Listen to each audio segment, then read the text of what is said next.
Buenos días, Gonzalo. Es realmente un gusto conversar contigo sobre tu último libro, Comenzar de cero, y te agradezco la disponibilidad para esta cadena de la Asociación de Hispanistas Alemanes. Comenzar de cero. El título y los prólogos me hacen preguntar cuándo has comenzado con el plan de esta novela. Es cierto que la novela ella misma contiene un punto de arranque, un punto de comienzo muy hacia el final, pero en un capítulo mencionas también el manuscrito Durutti como una semilla. ¿Qué fue lo que impulsó la escritura de este libro? Varias razones, pero yo diría que la más importante es la que destaco en el epígrafe inicial. Hay dos menciones, una a una cita de André Malraux, que habla de los secretos. En la vida humana es un montón de pequeños secretos que en algún momento hay que revelar. Yo decidí que esos pequeños secretos de la vida humana mía y de otras personas había que revelarlos con las mejores intenciones. Eso por una parte. Y por otra parte, algo también muy importante que también está en el epígrafe inicial, es dar un reconocimiento y un tributo personal a todos aquellos que a lo largo de los años, décadas del siglo XX, sobre todo de las últimas 7 décadas del siglo XX, tuvieron que marchar de sus orígenes, de sus países, de sus culturas, algunos a la fuerza, porque se jugaban la vida literalmente, y en otros casos, como mi caso personal y otras personas que yo he conocido, sencillamente porque el medio en el que se encontraban no respondía a sus deseos y a sus necesidades. Por consiguiente, esos dos caminos son para mí centrales en este libro. Por una parte, revelar lo que estaba ahí escondido en mi mente y por otra parte, dar un reconocimiento a personas que no lo han tenido porque se marcharon del centro de sus orígenes y por consiguiente cayeron en el olvido, cayeron en el desconocimiento y demás. Estoy trabajando ahora para nuestro grupo, que será uno de mis proyectos para el grupo, sobre Luis Cernuda. Y releyendo la poesía de Luis Cernuda, la posterior, la última, de los últimos años, Desolación de la Quimera, Las nubes, cuando ya estaba en el exilio, me di cuenta, repensando también mi libro, que Cernuda, a la amargura de Cernuda en sus libros, que es profundísima y muy difícil de aceptar de manera plena con respecto a su país, a sus conciudadanos y demás, esa amargura es precisamente eso, falta de reconocimiento de la experiencia del exilio. Y para mí el exilio, cosa que no es para Cernuda, me da la impresión, lo es para otros, pero no para Cernuda. Para mí el exilio obviamente tiene un elemento de sufrimiento, de amargura, de dolor, no hay duda ninguna, en algunos casos es absolutamente irrecuperable. Pero al mismo tiempo, citando o refiriendo un poco a Emmanuel Levinas, el exilio también tiene la posibilidad de abrirte a caminos impensados en la vida de una persona. En el caso de Levinas, desde su punto de vista semiteológico, lo relaciona con el exilio es imperativo para acercarse a la idea del ser y de Dios. Yo no voy ahí tan lejos, ni mucho menos, pero sí creo que el exilio y la experiencia del corte con el origen es importante para abrir lo que estaba dentro de uno, el secreto que uno llevaba dentro y que no había podido realizar de una manera efectiva. Sí, esta experiencia del exilio, estas personas que estás mencionando, me permiten plantear un tema que se me ha dado al leer tu novela, y esta es la tradición de la novela de formación que supone la presencia de estas fuerzas de formación o de los personajes que ejercen una influencia sobre el héroe de la novela de formación. Este es un modelo que Sí. tenía presente al leer tu libro, y otro modelo es el de la road novel, de esta transhumancia de universidad a universidad, de lugar a lugar, que me evocó las novelas de On the Road y estas formas de transhumancia más moderna y que quizás es un poco más difícil de conciliar con la idea de exilio. Entonces, mi pregunta sería, ¿cuáles serían las fuerzas, estas fuerzas de formación que identificas y cómo piensas esta relación entre road novel y novela de formación? Ya, muchas gracias, Matei, por esta referencia. Ambas están incluidas en mi texto. Bildungsroman, en el sentido de que el personaje central de este libro y otros personajes como él, que de alguna manera ven ese camino, ese Bildung frustrado y roto, emprenden un camino diferente, marcha, exilio, precisamente porque quieren formarse de una manera diferente a la que habían sido formados en su infancia y en su adolescencia. Por consiguiente, hay un elemento muy importante de construcción personal de los personajes, sobre todo del protagonista de la novela, por una parte. Y al mismo tiempo, fundamental también, como es aparente en la novela y en el libro, es la idea de que esa educación, ese Bildung, se consigue precisamente con el movimiento. Hay que viajar, hay que moverse, hay que estar on the road, hay que no parar nunca, porque ese es el modo en que se separa uno del pasado que quiere olvidar y que quiere cortar, con el que quiere cortar, y al mismo tiempo se abre a otras posibilidades. Creo que también eso también es fundamental para situar este libro de una manera en relación con la literatura y con otros textos literarios. Y al mismo tiempo, déjame ampliar un concepto más, que es el concepto de autoexilio. Como recordarás, en mi libro se menciona a una figura que admiro profundamente, sobre la que he trabajado bastante y seguiré trabajando, que es Virginia Woolf. Virginia Woolf es una escritora difícil en cuanto a su tipo de novela. Es una escritora maravillosa. Vive toda su vida en Londres con pequeñas escapadas a una pequeña casa de vacaciones que tenía, pero sin embargo, cuando uno lee sus libros se da cuenta de que vive toda su vida en Londres, pero en realidad no vive en Londres, vive en su conciencia, porque para conseguir el tipo de novela que ella está haciendo, tiene que separarse y evadirse, exiliarse de un medio que no le gusta, con el que no se identifica, porque es demasiado autoritario, imperialista, masculino en el sentido imperial de la palabra masculino, y por consiguiente se recluye sobre sí misma, escribe unos libros sobre la conciencia de ella y de personajes como ella, por ejemplo en Mrs. Dalloway.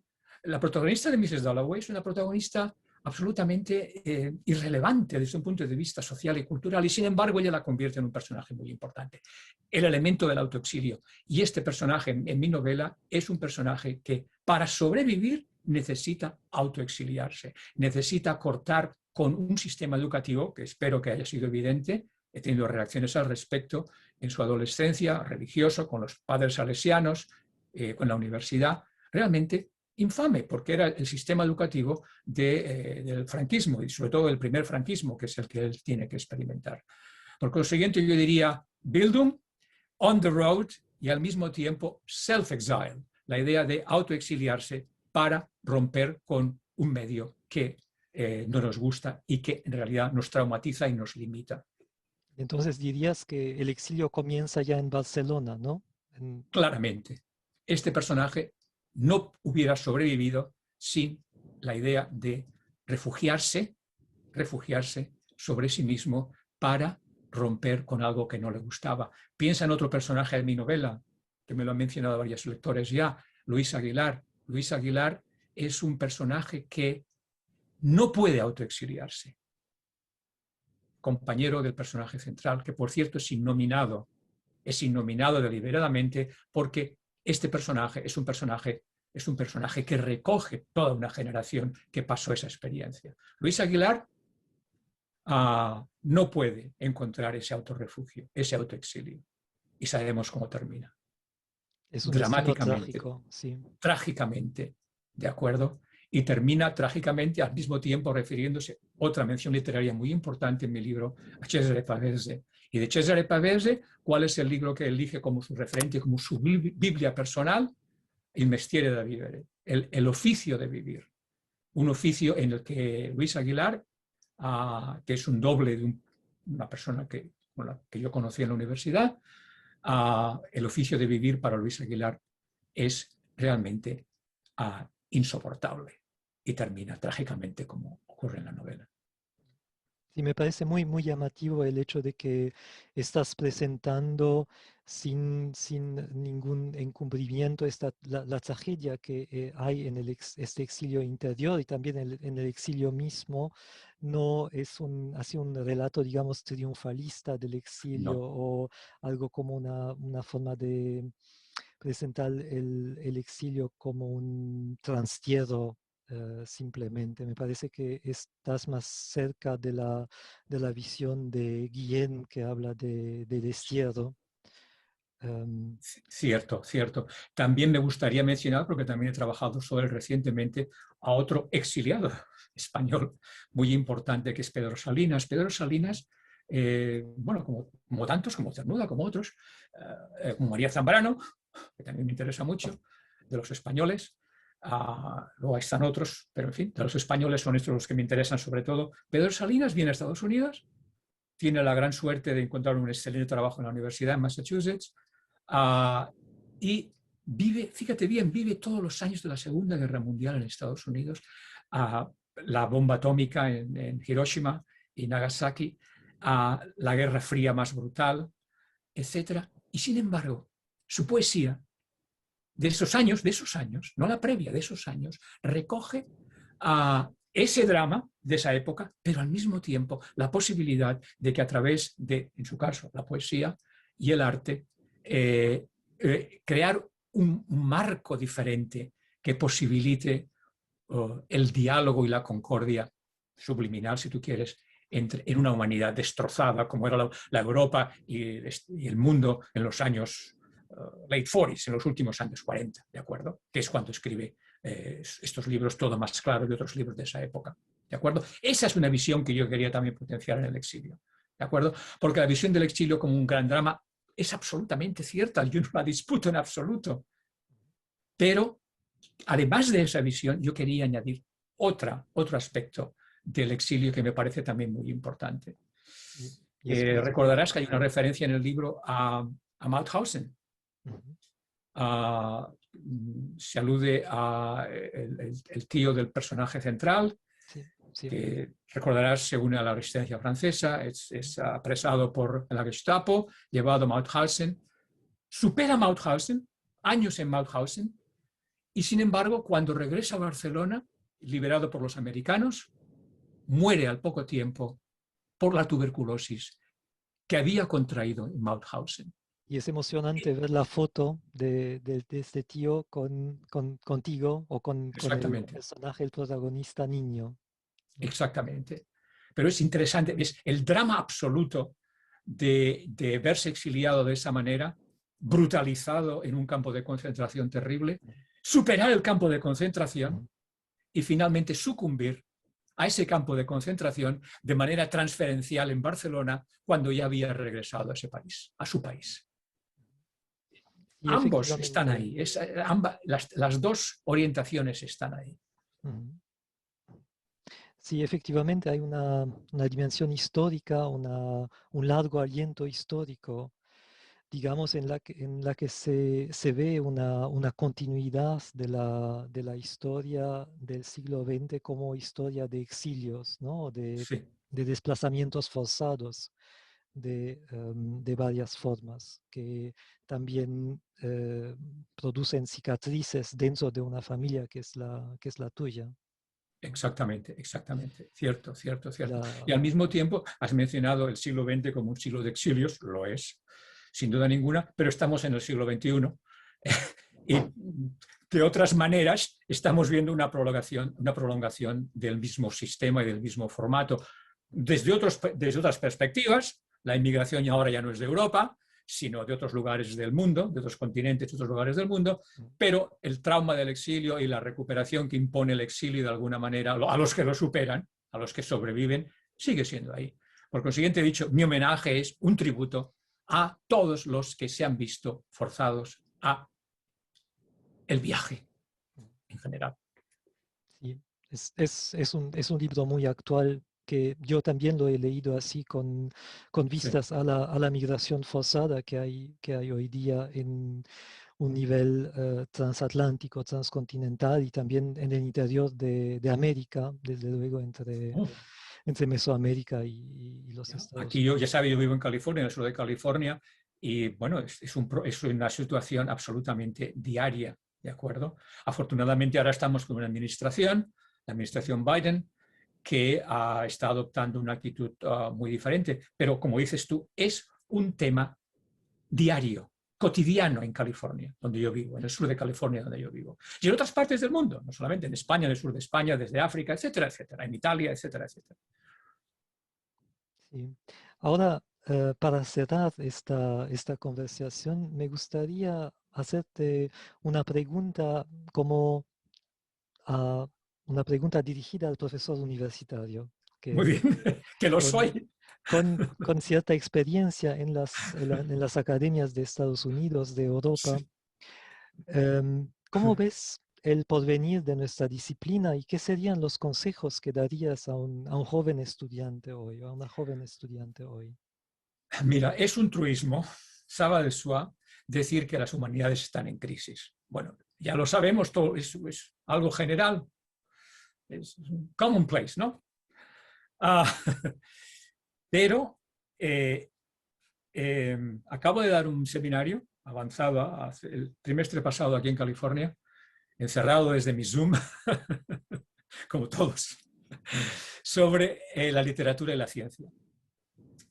Y de lo que uno se da cuenta al dar estos seminarios y al considerar este tema es que yo soy muy pro ciencia, yo soy muy pro tecnología, absolutamente. Me interesa lo que la ciencia y la tecnología han hecho por nosotros, todos nosotros. Mira, con las vacunas en la actualidad, es realmente extraordinario. Pero ni la ciencia ni la tecnología dan todas las respuestas, ni pueden darlas, ni quieren darlas. ¿De acuerdo? Y no hay nadie más o nada más que se atreva con esas cuestiones que son muy importantes. ¿Qué es el bien? ¿Cómo aplicar el bien a todo el mundo? ¿Cuál es el sentido de la existencia? ¿Dónde estamos en el cosmos? Etcétera, etcétera. ¿Por qué la muerte? Esas son preguntas que ni a la ciencia ni a la tecnología le interesan demasiado. Y sin embargo son fundamentales. Son fundamentales. Y es ahí donde entramos los que nos dedicamos a las humanidades, a la literatura y a las humanidades en general. Por consiguiente, yo diría que, por favor, no es una cuestión de enfrentamiento con el mundo de la tecnología, todo lo contrario. Yo dialogo con científicos en mi universidad y en otros lugares, con biólogos, con físicos, y existe la posibilidad del diálogo y existe la posibilidad de que lo que hacemos nosotros llegue hasta otros campos de la universidad y del saber. Por consiguiente, yo diría, aconsejaría a los estudiantes que se dedican a las humanidades en Alemania y en el mundo en general, es que hay que persistir. Lo que hacemos es muy importante, lo que hacemos va a seguir estando ahí, porque esas preguntas van a seguir estando ahí y van a necesitar algún tipo de aproximación que otros campos del saber, que son muy importantes, no consideran su territorio, no son relevantes para ellos. No es que no nieguen la importancia de las preguntas, es que no lo consideran de relevancia para el campo. Y ahí es donde entramos nosotros, por una parte. Y por otra parte, vivimos en una cultura, en el mundo en general, en Estados Unidos, en Alemania, en España, en el mundo en general. En Japón, estuve hace poco en Japón, muy similar. Bueno, hace poco quiere decir antes de la pandemia. Es muy importante destacar esto. La cultura actual tiende al Ich Nunc. Es una cultura del ahora. de lo inmediato, de lo efímero, y lo que se ha visto ya en el mundo de los media se elimina y se arroja, ya no interesa, pasemos a lo siguiente, etcétera, etcétera. No basta. Tenemos memoria como seres humanos y como colectividades humanas. Tenemos una memoria colectiva. Y esa memoria colectiva no solamente son la última semana. No, esa memoria colectiva realmente son muchos siglos de historia. ¿De acuerdo? A mí me interesa estar conectado con Ulises cuando leo la Odisea, porque lo conecto con la actualidad, precisamente con la marcha, con el viaje. ¿De acuerdo? Me interesa esa conexión con el pasado y las humanidades pueden hacer eso. Nadie más lo puede hacer. Los historiadores también, con los que dialogamos también. Pero la historia profesional tiene otra orientación. La historia profesional tiene una función que es diferente de la literaria y de la humanística. La historia profesional busca datos, busca descubrir y encuadrar los datos. Lo que hace la literatura es algo diferente, es añadir un elemento existencial a esos datos. En mi libro, recordarás, cuando hablo de Mauthausen, obviamente se puede hablar de Mauthausen a nivel histórico, a nivel de datos. ¿Qué ocurre allí? ¿Por qué ocurrió? ¿Por qué en este lugar? ¿Por qué los españoles fueron enviados a Mauthausen y no fueron enviados a otros campos de concentración, etcétera, etcétera? Correcto, un historiador lo haría muchísimo mejor que un novelista, ciertamente. Pero lo que no hace el historiador es añadir el elemento existencial. Y es ahí donde la literatura tiene una función muy importante. Muchas gracias. Es una bellísima defensa de las letras y debo hacer esta pregunta que es complementaria, porque no solamente eres profesor universitario, sino también escritor y poeta. ¿Qué sería el consejo que darías como, dice Rilke, consejos a un joven poeta? ¿Qué consejos darías a una joven escritora o un joven escritor de hoy? Yo les diría lo que estáis haciendo es algo muy importante. Por consiguiente, no hay que abandonar, por una parte. Por otra parte, les diría, hay que prepararse para ello. Hay una palabra que está de moda ahora en todo el mundo, empezó aquí en Estados Unidos, que en inglés se dice resilience, y en español se ha adaptado ya resiliencia, no sé cómo se dice en alemán, pero seguro, igual, ¿no? Igual. Exacto. Bueno, resiliencia, de acuerdo, es muy importante. Persistir por encima de todos los escollos, de todas las dificultades que son inevitables. A persistir porque lo que hacéis, sea novela, sea poesía, lo que sea, ensayo, lo que sea, es muy importante. Hay que seguir con ello. No hay que abandonar, pero hay que prepararse para un camino con dificultades, con escollos y demás. Y también de manera muy práctica, He visto carreras profesionales de escritores no llegar al término que pueden haber llegado porque llega un momento que es muy comprensible en que debido a presiones económicas, etcétera, hay que elegir o entre la carrera literaria o sencillamente la supervivencia, familias, hijos, etcétera. La vida puede complicarse un poco. Lo que sería muy importante a nivel estrictamente práctico, ahora hablo como una persona estrictamente práctica, buscar alguna manera de complementar económicamente la carrera de escritor, porque sobre todo al principio es muy difícil. A mí personalmente, a nivel personal, lo que me ha ayudado mucho es tener, obviamente, una carrera académica. Hay una seguridad académica muy importante, que es la que afortunadamente tenemos los profesores de universidad. Eso me ha ayudado muchísimo y al mismo tiempo, claro está, buscar un trabajo muy importante también que te dé la flexibilidad, no solamente de tiempo, sino mental, de dedicarte a la escritura. Porque sobre todo en los primeros años de escritor o de escritora, el desfallecimiento es común.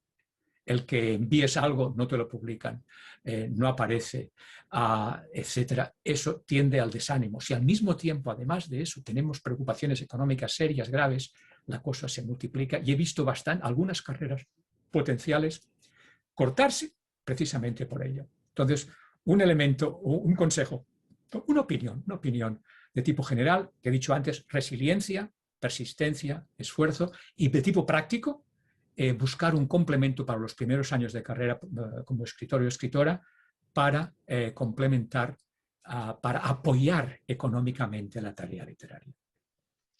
Me parece que también, bueno, la carrera y la trayectoria del protagonista es un buen ejemplo de resistencia y de resiliencia. Y quizás para terminar, me sumo a esta recomendación, recomendando también leer este libro, ¿no? Es Muchísimas gracias. Se puede encontrar también, en muchos lugares, en internet, etcétera, etcétera. O sea sí, ha sido un gusto conversar contigo y he aprendido muchísimo, como siempre, cuando conversamos. muchísimas gracias, Matei. Para mí un placer. Ya sabes que tengo una excelente relación con varios lugares en Alemania. Me encanta Alemania, he estado muchísimas veces. Pienso estar de nuevo cuando pueda viajar de nuevo. No sé cuándo va a ser eso, pero espero viajar de nuevo y seguro que nos volvemos a ver. Muchísimas Entonces, gracias, Matei. te digo hasta pronto. Muchísimas gracias.